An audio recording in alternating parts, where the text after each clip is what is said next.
Welcome back, well-disposed viewers. I'm the Sto, and this is episode 4 of my tutorial series, which will cover abilities, thoughts on AI, and the biggie, the combat system. Like I said, I am re-recording this tutorial because the patch 1.0.4 did major change or is said to have major changes on the combat system, which I wanted to include in the tutorial. So this is as of this patch. If we enter this area, we will actually see what our mission objective is.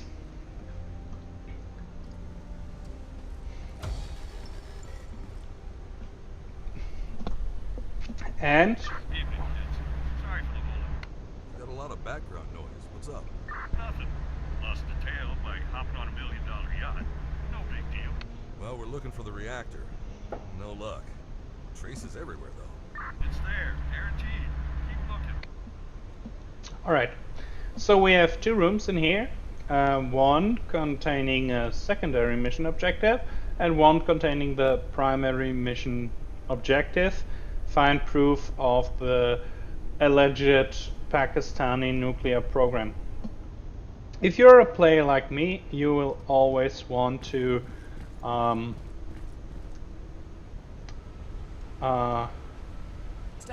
solve every secondary mission quests if possible, and since this is the beginner's mission, it of course is possible.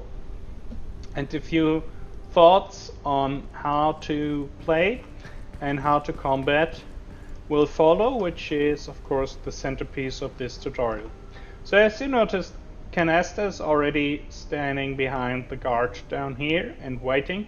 Why did she not incapacitate him yet? Well, if you incapacitate guards, there's a 5-count-ish turn, 5-turnish counter starting. That is displayed nowhere, but I'm pretty comfortable it's 5 turns. And after that, so in turn 5, there will be a message displayed. One of the guards failed to report back in. Suspicion is raised. That does not happen if you incapacitate civilians, but as I said, if you knock out guards, there you're on the clock, basically. And if the suspicion is raised, people will leave their usual routines of patrolling or covering rooms or whatever they're doing and start walking around the map. And since we have some tactical advantage here, if you remember the breach option from the second tutorial, where we can storm a room to overpower superior enemies, we might lose that option if you imagine enemies being in this room and start coming out, patrolling around, actively looking for agents, maybe even blowing our cover if there would be a Pakistani officer among them or something. So we really do not want to lose our surprise attack advantage. And that is why you want to plan ahead and incapacitate enemies at the last second before your major plan kicks into gear. And how this major plan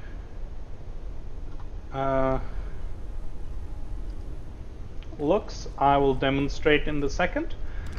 Since the tutorial is called Combat Abilities and Thoughts on AI, I will start with abilities. And alright, so now we can incapacitate 2 agents and then storm these rooms. Now, we can only storm one room, since we need at least 2 agents to use the breach option. So now we're kind of in a dilemma which room to attack first. Since if we breach one, the guards in the other room will be alerted, since we will fire unsuppressed shots, and then they will come run out here and trap us, or we will be in a firefight. So of course we want to attack the room which contains more guards, or the enemies that pose the bigger threat. And to do this, I will now introduce the abilities. You already know the takedown ability, but there are other abilities. And you have the focus ability, which I will cover in the combat section of this tutorial, since it's connected to awareness. You have stabilize and pick up agent. So if one of your agents gets shut down, or you shoot down an enemy agent you would like to recover, you can kidnap agents, so not random soldiers but enemy operatives. You will see that in the Let's Play parts after the tutorials. If you are interested in that, you can kidnap them to get some intel, some bonuses, so you basically get some strategic rewards if you kidnap an enemy, but you might need to stabilize him first. So a bleed out timer kicks in if your agents are wounded. You need to stabilize them, and then you can pick them up and carry them to the evac zone to have them not left behind but carried to safety. Now there are other agent options which are specific to those agents. These are depending on their backgrounds and their combat training. I will cover that in episode 5 facilities, since that is managed on the strategical map. But for now, agents have certain abilities that are special to them. Others might have them, but it sets them apart depending on their background. Like I said, more on that in episode 5, but that's why Deadpan has the Zen ability that is also connected to awareness regeneration, so we'll get to that in a second. We have Canasta, which has exertion and can improve her range of movement by 2 tiles per action point. So since she has 2 action points, she will improve her movement range by 4 tiles. And of course, centerpiece of this right here is Durand, which has the blinding laser, disables enemy overwatch and makes them unable to fire precisely. But more importantly, the heartbeat sensor that will reveal enemies in an area of effect without having line of sight. So we now can peek into these rooms and discover what's going on in there. So now we see that over here we actually don't have any enemies but just 3 civilians, and over here we do have 3 enemy soldiers. So of course we want to set our breach option to overpower them over here, because if we run in here, the civilians raise the alarm and we will of course not shoot the civilians, and then we will lose our tactical advantage. Let's cook it. So now we incapacitate the enemies. What the? Like I've mentioned in the second tutorial, I prefer to do that from behind or from the side, since I don't know, I'm always worried my cover is blown if I do that from up front. But we are all good here. So like I said, I am not 100% sure this mechanic applies on this mission, but now we are on the clock. because in 4 turns the enemy guards will start wandering around, since some other guards did not report in. If this mechanic applies, but it does in all the other missions I've played. So we are preparing the breach. There will be another firefight in a few moments. So other combat mechanics that you might be here to learn something about will be covered in a second. But since we have 3 enemies in here, we will need to use the breach option to minimize, or to minimize our losses, but to maximize our effects. As you can see, there are 3 lines going in here, and each of our agents will do maximum damage with their 2-handed weapons, and I think there is even like a bonus on there, since we're surprising them and hitting them out of cover. And like you see, all the exclamation points or marks, we will of course raise the alarm. I have to do a ton of paperwork if you die. For a second, I almost believed you were worried about us. Alright, but you know, this is a really useful option and basically a centerpiece to every operation. Prepare your assault and then start with the breach on the main objective or the highest enemy concentration, whatever is in the center of what you're doing. But like, the breach is a massive punch, and you will always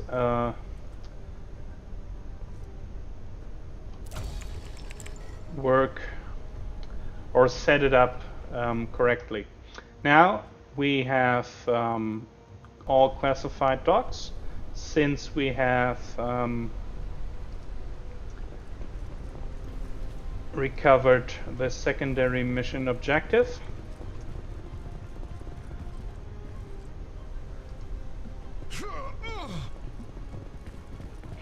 So now we can just move in here. Like I said, I've played this before, so I'm dashing over here without cover because I know these guards aren't here in time.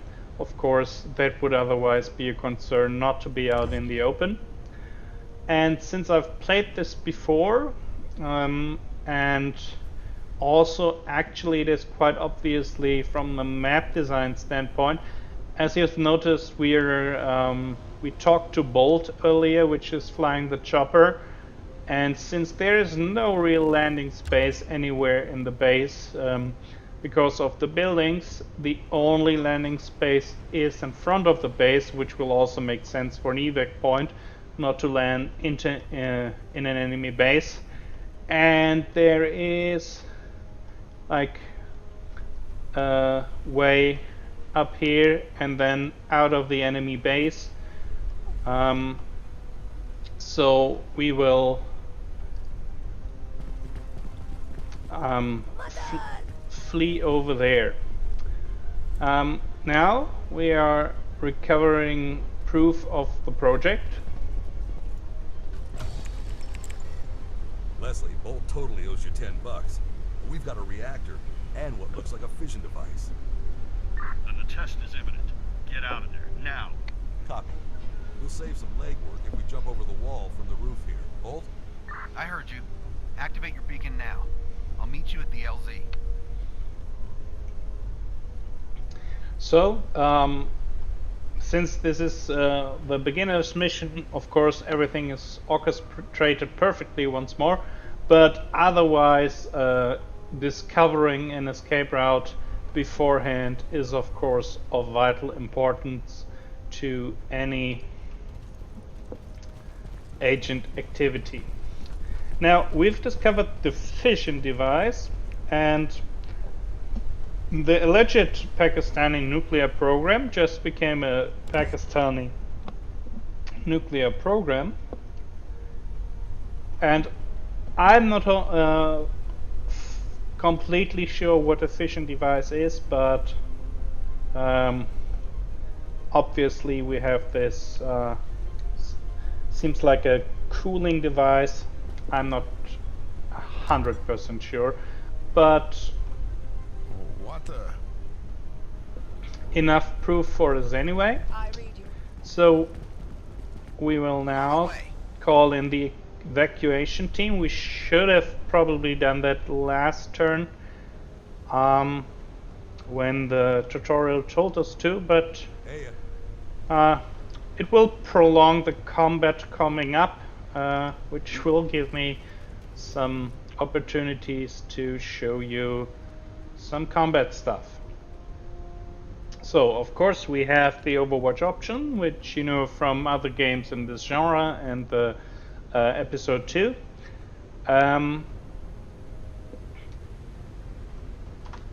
Like an agent can move 6 tiles. 1, 2, 3, 4, 5, 6. And jumping down a floor or a level of building does consume 3 points of your 6-point range. So this is always something you have to take into account, because you think, oh, it's not that far to get over here. Yeah, it's not, but like a lot of your action point is consumed by dropping down, because the way you have to imagine it, action points are basically time, you know. Like walking over here does take 1 action point of time, so I don't know, 10 seconds, whatever, and dropping down of course consumes time, and that will shorten the range you can move. So we cannot get into solid cover down here, or full cover. That's why I'm setting the Overwatch shot. Not really expecting anybody to walk into it, but you never know. And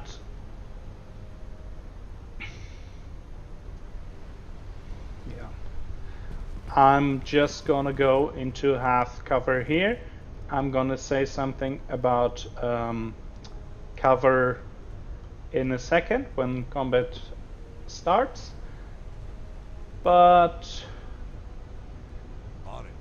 since at this point I think we will probably not encounter enemy guards yet, and if we encounter them we would shoot them from our Overwatch point. I took the risk of going into half cover, but well, I've played this mission twice now, so I'm pretty comfortable with this situation right here. Jiminy Christmas. Deadpan, come in. We're alive, Leslie. Oh, good. All I had was static there for a minute. What happened? The test. It didn't blow us to pieces. Cold test then. No fissile material. But they have the technology. All right. So the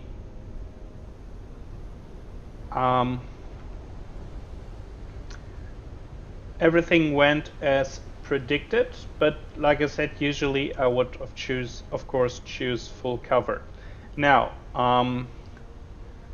since we need to fire our full autogun, we will always need to have 1 fire and 1 action point, but since of the drop down we will not get into full cover with both our action points, so we will just have a fire point left, which will reduce our tactical options to the single pistol shot. So now we're moving into full cover.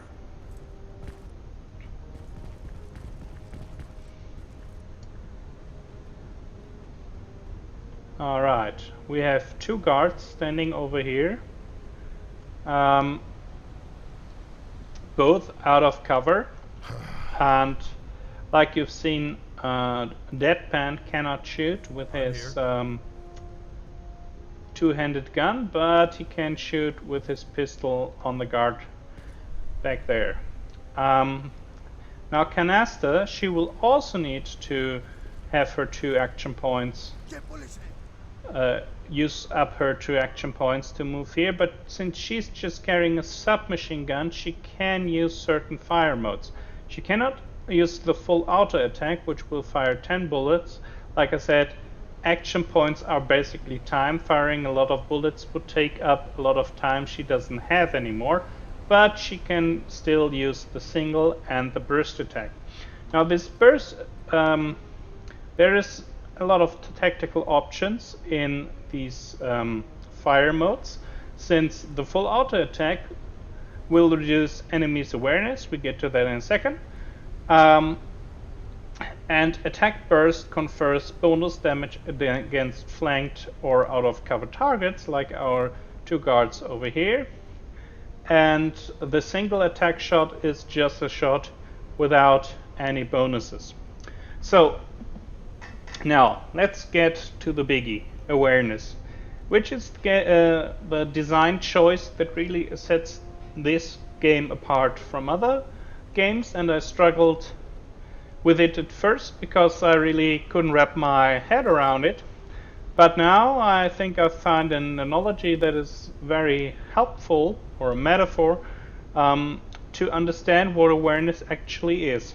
So, you have your standard hit points, of course your health. Then you have what's called the damage threshold, which is basically what is armor in other games. So incoming damage is reduced by this number, which is 1. In Deadpan's case, since he is wearing a Kevlar vest, it's raised to 8, and there are certain enemy types and abilities. So there are certain enemies with higher thresholds that can raise their threshold, and there are certain abilities that will allow you to raise your damage threshold, so your hard armor, so to speak, as well. And then there is awareness, which is down here, 77 out of 77. The numbers are not displayed up here. But awareness basically is an energy shield. Now imagine, that's the analogy I was talking about. Imagine your agent being a spaceship. It has a hull, like its hit points, and it has an energy shield, which is basically awareness. So if an enemy is shooting at us, he will have to reduce our awareness first to do massive damage on our hull, so on our hit points. The awareness, is basically protecting us from the heavy blow of the enemy damage.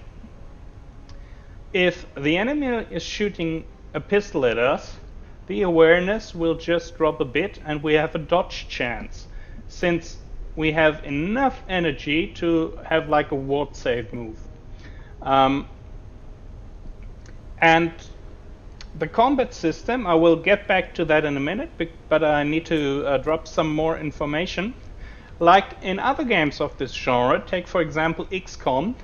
Let's say the enemy guard has a 65% chance, I think that's what they come out of the box in XCOM, to hit us. So 2 out of 3 shots he will basically hit us because he has 65%. It doesn't work that way, but anyway, he has a 65% chance to hit us. In full cover, the way it works in XCOM, his hit chance will be modified. I think it's 20%. So if he attempts to shoot at us in full cover, his hit chance will drop from 65% to 45%. Phantom Doctrine is taking a different approach. Basically, all shots are right on target. You always have a hit chance of 100%. So the offensive move of shooting is always a success. You can't miss. Well, it doesn't mean you necessarily do damage, because the enemy's defensive mechanism kick in then. And that is what awareness does. So if he shoots with us at a pistol, the energy shield, so our awareness, will be reduced by a certain amount. And since we're just under fire by a single shot, a full aware agent, you know, he can duck into cover, make himself a small target, or whatever. He has a high chance to dodge that move, or he will dodge the incoming shot if his awareness is high enough. And like I said, since if you try to translate what the game actually is into real time, things are happening at the same time, you know. He might be like rushing into cover when the enemy gets his shot off. But because it's a turn-based game, like, things are not as action-packed as they might be in real life. So you have to kind of use your imagination on how he's dodging the shot. But like, he's not missing it, you're actively dodging it because you have your energy shield that is providing you with these defensive powers. If you're in full cover, you will actually use less energy and take less damage. So the enemy will, with a single shot, not do any damage. We will just lose energy shield. But full auto attacks, like we've seen here, reduce target's awareness and suppresses its regeneration. So that's why these are tactical choices. A full auto attack will burn through our energy shield in no time. It will probably reduce it to 0, opening up our defensive to incoming damage. So if people then shoot at us, we don't have any awareness left, and we will take massive damage on our hit points, which are reduced, of course, by full cover. Like, half cover reduces incoming damage by 50%, full cover by 75%. But like I said, it doesn't modify the enemy's hit chance on you.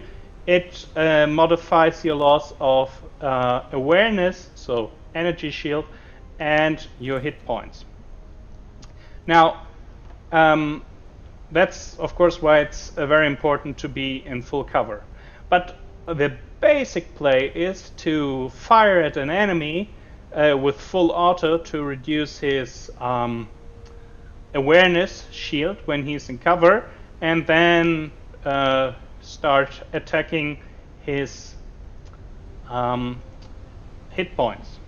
Now, we can't do that because nobody of our agents has an action point, so enough time left to get off a shot that will damage the enemy's awareness massively. So we can get off a single pistol shot, and as you see here, it is green. That means he's out of cover, as seen by this shield in front of here. If the writing is in yellow, he's in half cover, and red, he would be in full cover.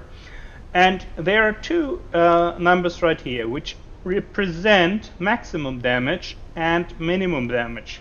So best case scenario, we will do 30 damage to this guard. Worst case scenario, we will do 3 damage. Well, since I say we will always hit him, because we can't miss our shots, so to speak, how do we determine what kind of damage we're doing? Now, and that is kind of the gamble part in this game. Like, XCOM, like I said, has a modified hit chance, so the gamble is, will I hit or not? In Phantom Doctrine, it's more like, how much damage will I do? Will I do 30 damage or 3 damage? And that is determined by, will my shot burn through his energy shield to do maximum damage? So if his energy shield is reduced to awareness, to 0, so if he has not awareness left, we will do full damage.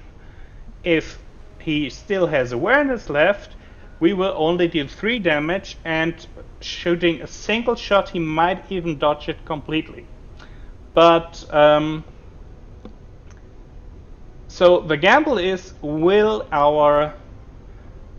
we do enough damage on the shields to make full damage on the hit points?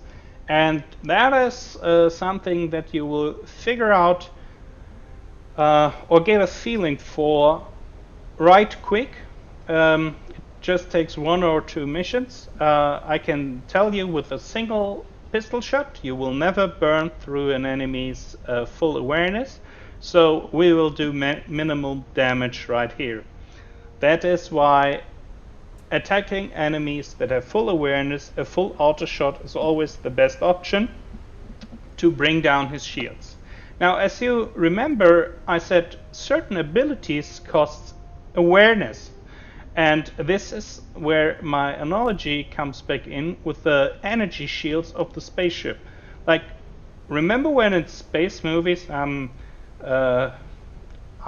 can't really name one right now, but they would say something like, direct all the energy from the shields to the lasers and fire at the enemy. So what they're doing there is they're sacrificing their defensive capabilities or their defense, like energy shield, to focus on the lasers to do an attack move. And that's how it works with certain abilities too.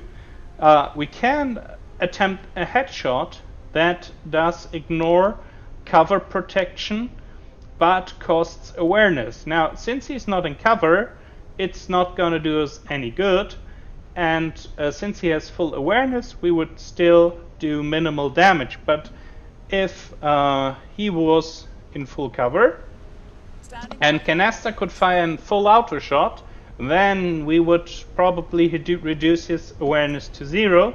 Full auto shots almost always burn through the whole awareness shield. And then, like I said, imagining he is standing in full cover, it's displayed here, but he's not standing in full cover towards us. That's why this is important. But if we burn through his energy shield and then would do a headshot, we would do full damage, and that is a lot more than a single attack, essentially killing him, because we ignore cover protection. But we would pay 70 awareness, which is basically all of Deadpan's awareness, making him much more vulnerable for enemy fire in the coming turn, since, you know, basically his awareness is like down here with 9, so enemy shots don't have to reduce his energy shields.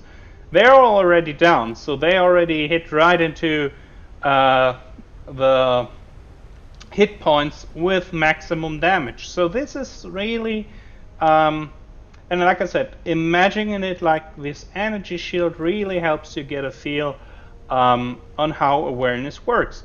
And you will have to make a tactical choice. Is it worth sacrificing awareness for abilities like we had this blinding laser Durant has, or like I said, the headshot ability, and there are a ton of more abilities that need some awareness to use. And like I said, that means you will always sacrifice some of your defense for a better offense, and you just have to assess the situation, if it's a good move to basically make yourself more vulnerable for dealing more damage potentially.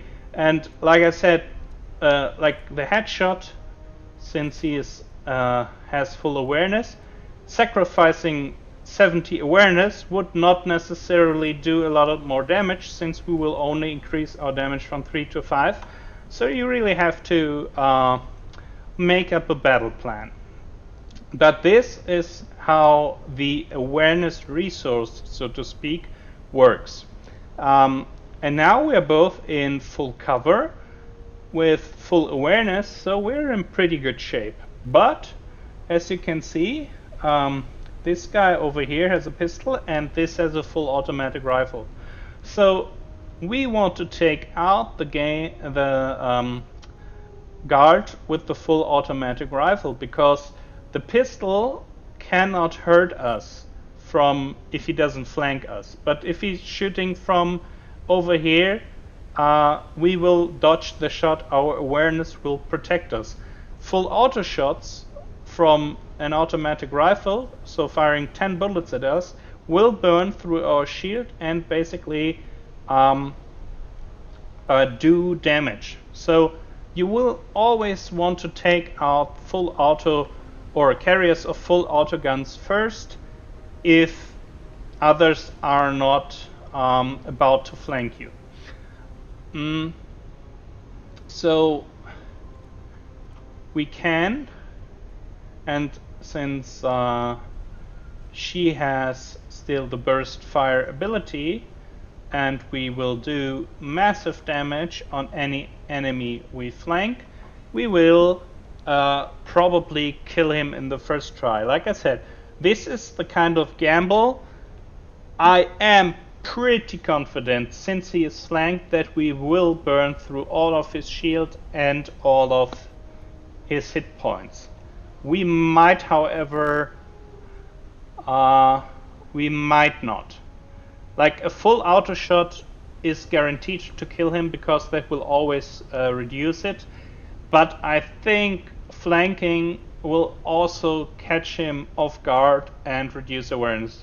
For you always have to imagine, like, if the other guy is comfortable in a full covered position and you're just getting off a single shot, he won't be as confused as if you lay fire at him from automatic weapons from multiple angles, which will of course reduce his ability to be aware of his surroundings a lot more.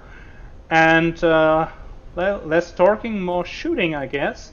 I will now perform an attack boost, a burst attack. I'm sorry, there was a lot of talking. And we're still not done with the tutorial on combat yet. I will get to shooting range and angles in a minute and the infamous wall hack. But just to like close on the awareness part of the tutorial, I'm gonna fire. And like I said, full auto shot would have killed him instantly, but the burst shot does not enough. There are not enough bullets in the air to reduce his awareness completely. So this is not a direct kill because his awareness shield was too strong. But since we have him in position and he will do minimum damage 3, what a coincidence, we will kill him. And since his awareness is so low, we even have a good chance that the single shot, I'm gonna say it's gonna do 30 damage. Like I said, you gotta get a feel for how much does a shot from a certain weapon in a certain shot mode reduce the awareness. But that's basically all there is to it. But we're gonna kill him no matter what. Like I said, I think it's like a good way to say a pistol shot on a regular soldier does about 1/3 of, or takes away about 1/3 of his awareness shield.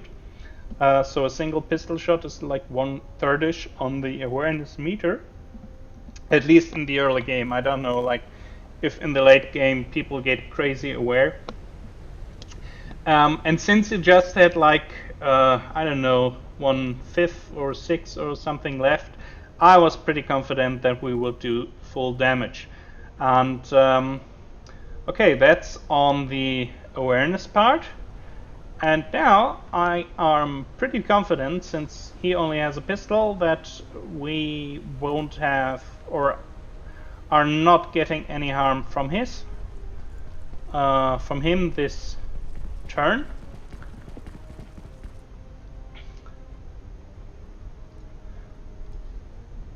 Yeah, I shouldn't bother, but what's the harm?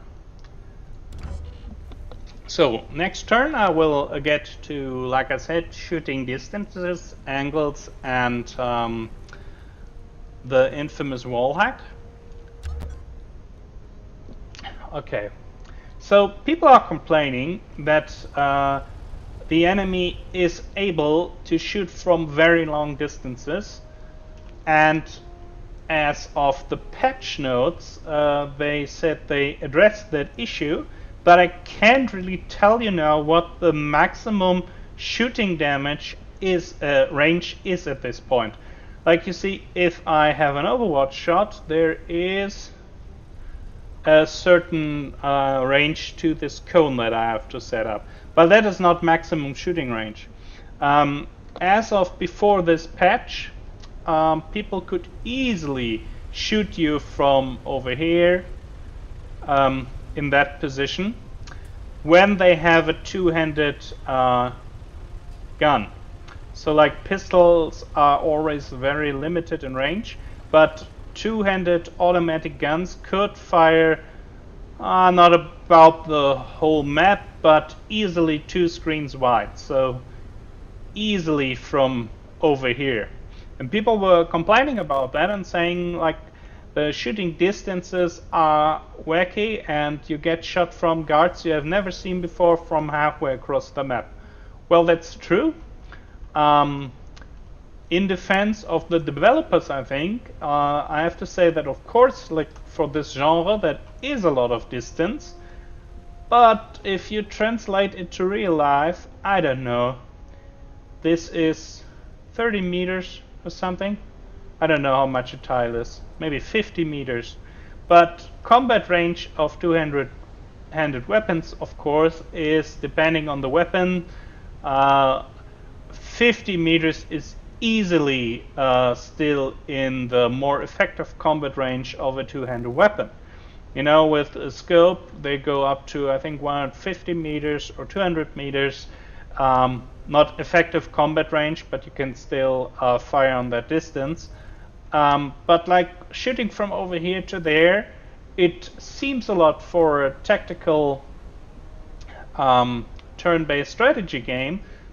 But like in real life, that is quite a possibility, and you can of course shoot the same distance. So since I have not enough gameplay experience with the patch, I cannot say if this is reduced drastically or just a bit.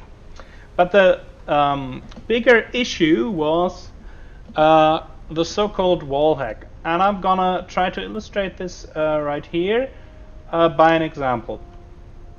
So, if the enemy guard was would be standing here in full cover as opposed to our agents.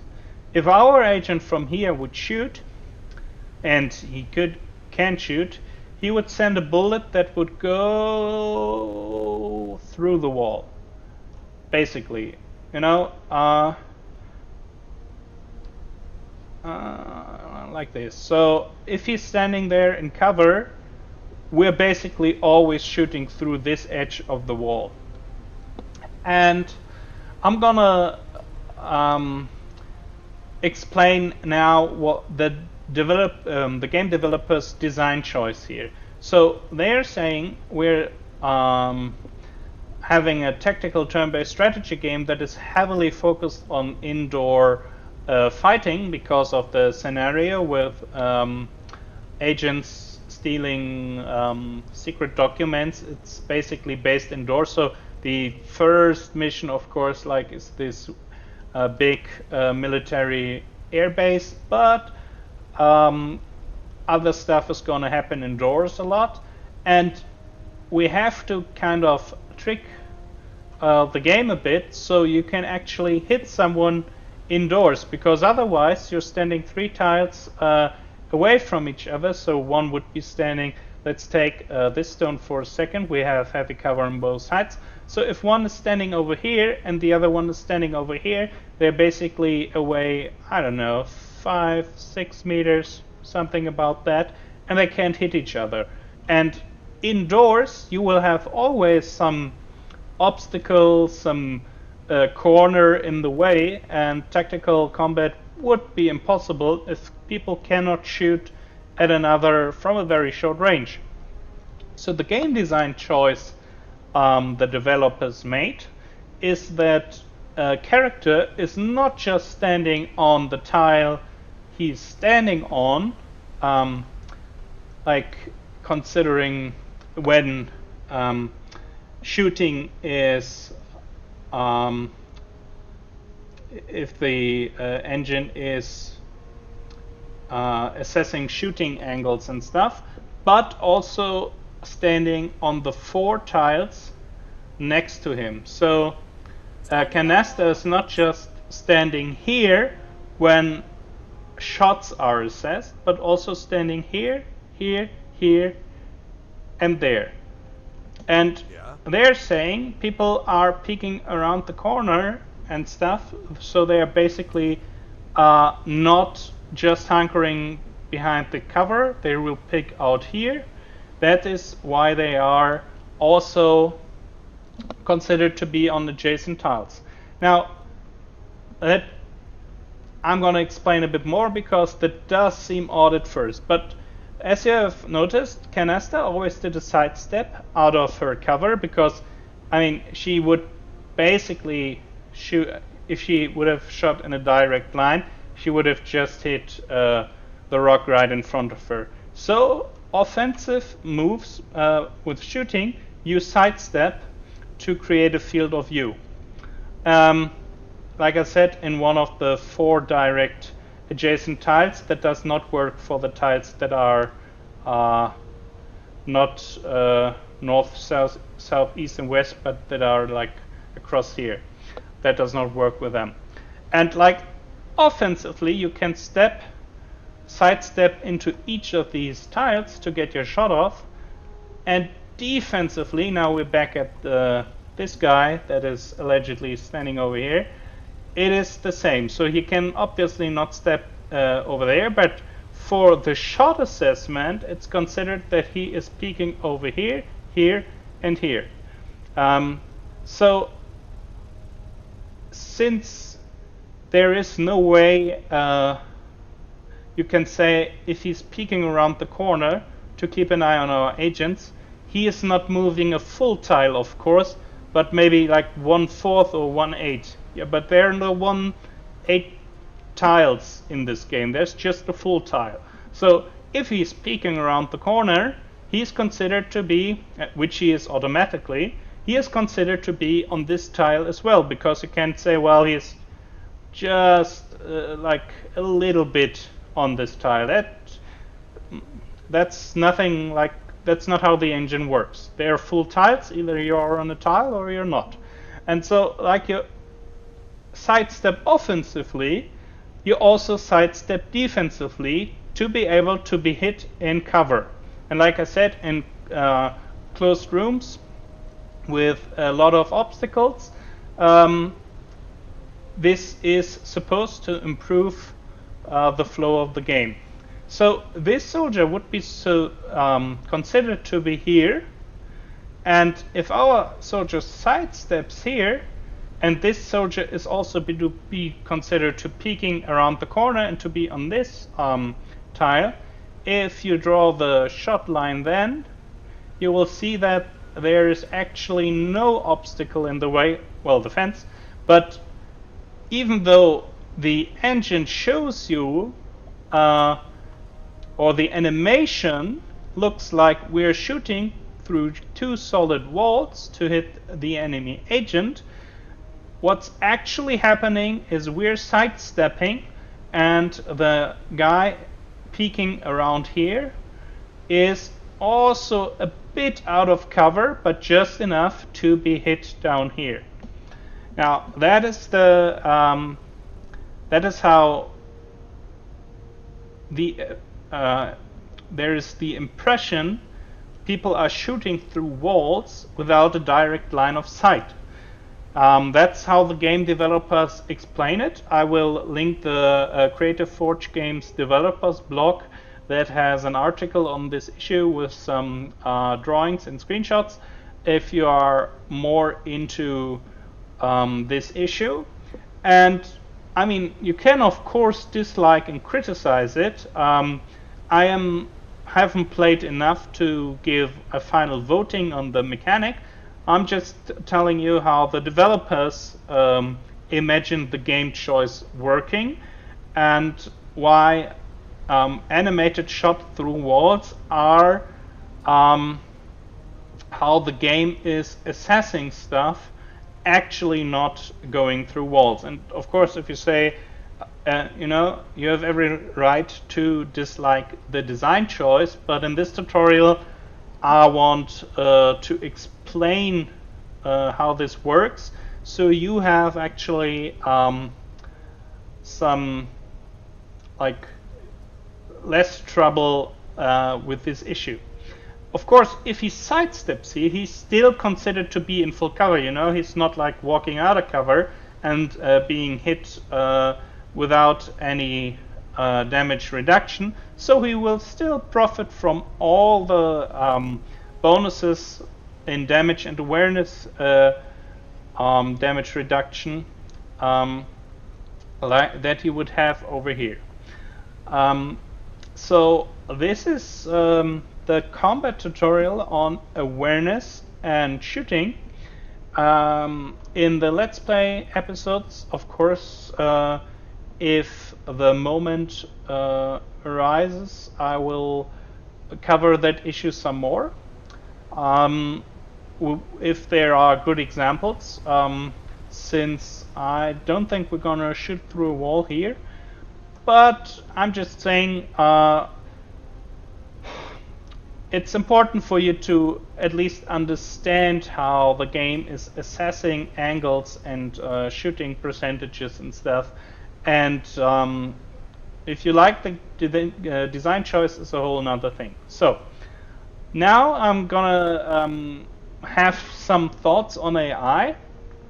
And at this point, even though AI was also addressed in the 1.0.4 patch, which we are playing currently, I have had issues with the AI because it's not making the smartest choices. I have had people running into kill zones. I have multiple times experienced how enemy agents are would like run over here, like into a flank position, and not because I am moving to flank them, but they will position themselves in a position where they are flanked right off the bat in their turn already.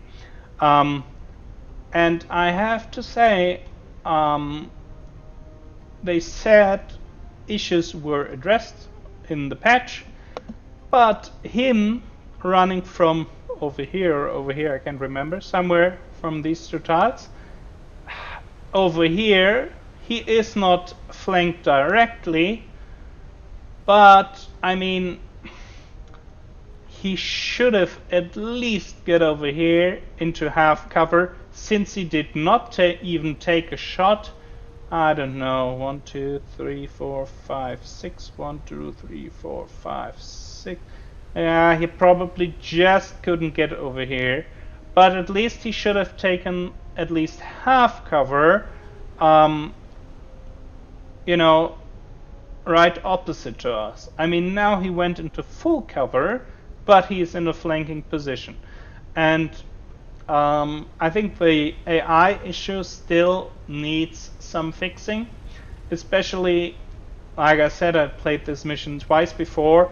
The guys in this barrack did not move at all. They were moving around here in full cover and did not rush in here where shots were fired to investigate.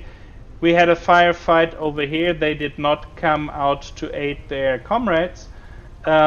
Granted, they are just armed with pistols, I think, and we have automatic weapons, but I mean, from what I've seen until now, and even though the AI issue was supposed to be addressed in patch 1.0.4, I still think there's room for improvement for the AI, because it tends to get into positions where it's easily flanked, and that of course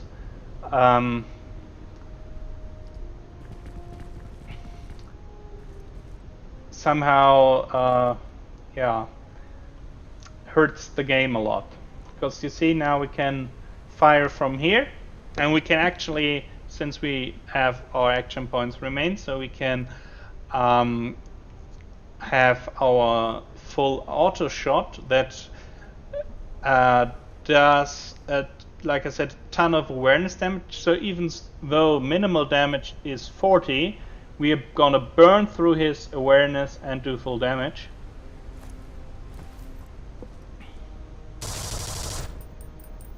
I thought. What the? Yeah, exactly, Deadpan. We burned through his awareness and should have done full damage from... Well, there's so much to be learned in this game, but...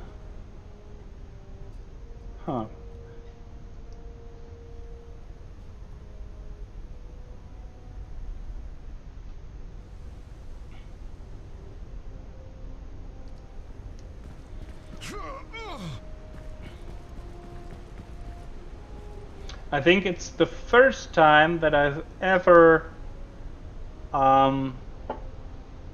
not killed someone out of cover with a full auto shot.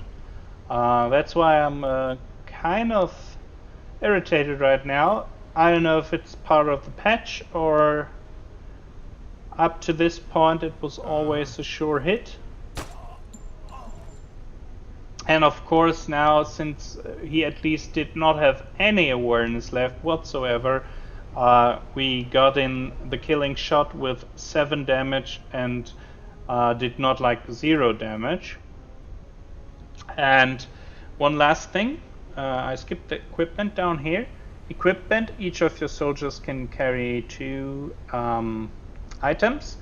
These are consumables, so once you use them on the tactic map, you will have to replace them on the strategy map.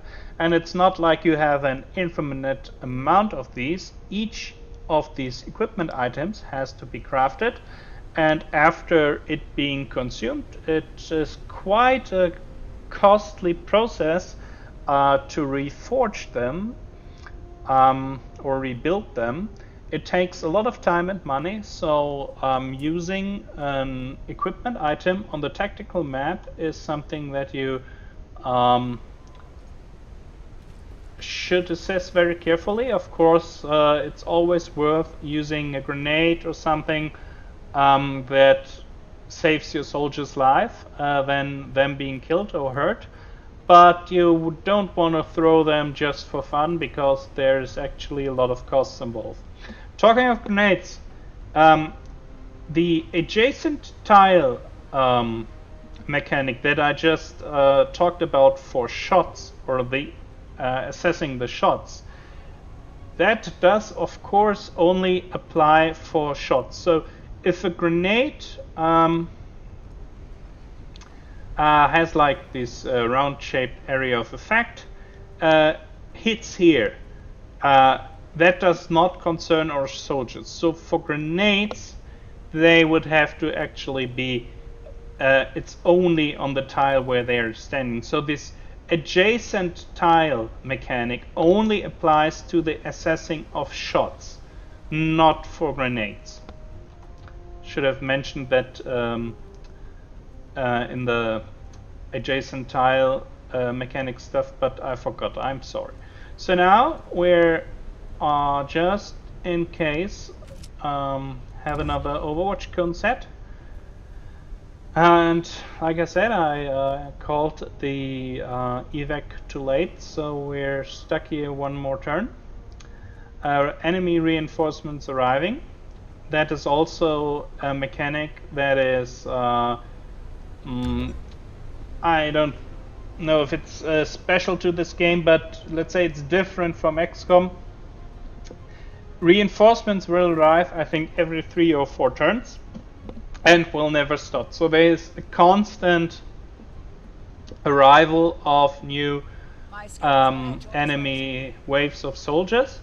That's why, like over here, you will have to plan your attack that blows your cover, that loses your infiltration bonus, carefully, and assess evac routes before, because if you run into a firefight with guards on their way to the evac, and I'm not 100% sure how reinforcements are spawning, but I think they are spawning randomly on some corner of the map, and then like 3 to 4 soldiers are spawned, and if they spawn between you and the evac zone, let's say we're in a firefight with 2 guys over here and our evac zone is back here, and 4 more reinforcements come in here, and then they move around smart and go in full cover, we really don't, you know, the next reinforcements are coming in 3 or 4 turns after that.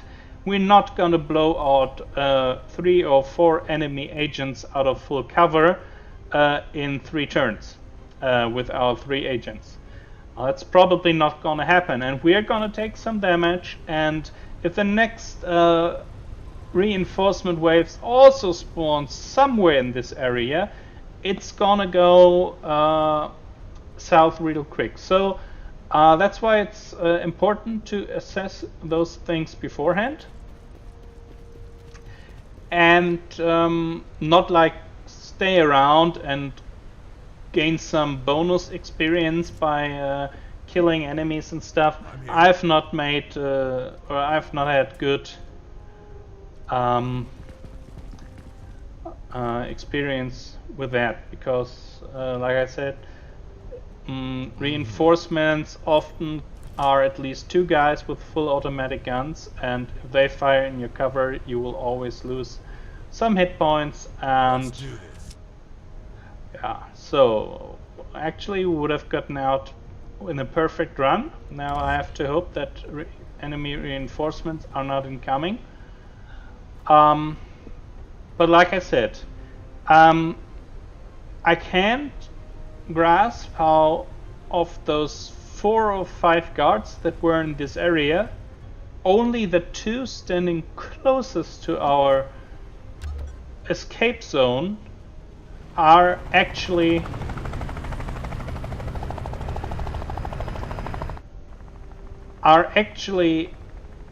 the only ones trying to hinder our escape. And I don't know, they seem to have worked on the fog of war. I always could see those before. Now I don't know if they ran in here, but they've not done that when I could see through fog of war before. And now it's the beginner's mission, but I think this AI behavior is reoccurring. So like I said, that is at the current state a part of the game which in my opinion is the one that it needs the most work. Like I said, with the shooting angles, if you kind of understand how it's calculated, you can still dislike this game design choice, but at least you're not as awed by some shots hitting.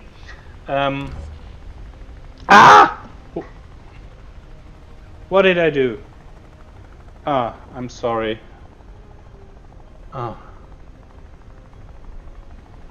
Oh boy. Yeah, obviously I wanted to use the escape option and not end the turn. Now I'm quite grateful that the AI did not advance down here yet. Wow. That was a stupid move. You see evac compromised. After your evac arrives, there's a 3-turn window where you have to evac or your evac is compromised, meaning you will have some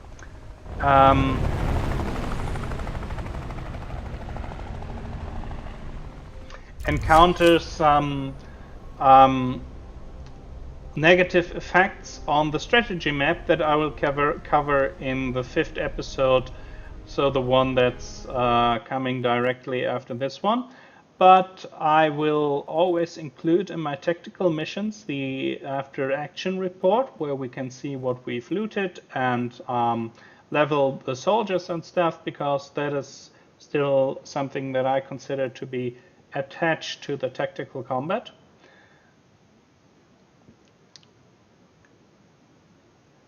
And I think we're in for some flavor text, so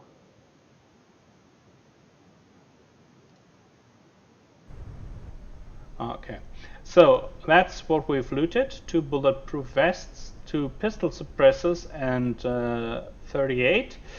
I'm gonna cover in the next tutorial why I think that is supreme loot. Loot is, I think, completely randomized, but I'm gonna talk about the different kind of materials in the next episode, and I think there's a pretty good stuff. And as you see, secret documents that we've collected can have a range of different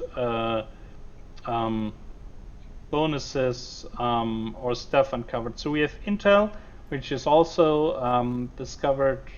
So all of this is talked in detail in the next episode, but we have new agents we can recruit. We have secret file for analytics and some intel, but that will be in the next episode. So a supreme mission, actually, like I said, I've played it twice before.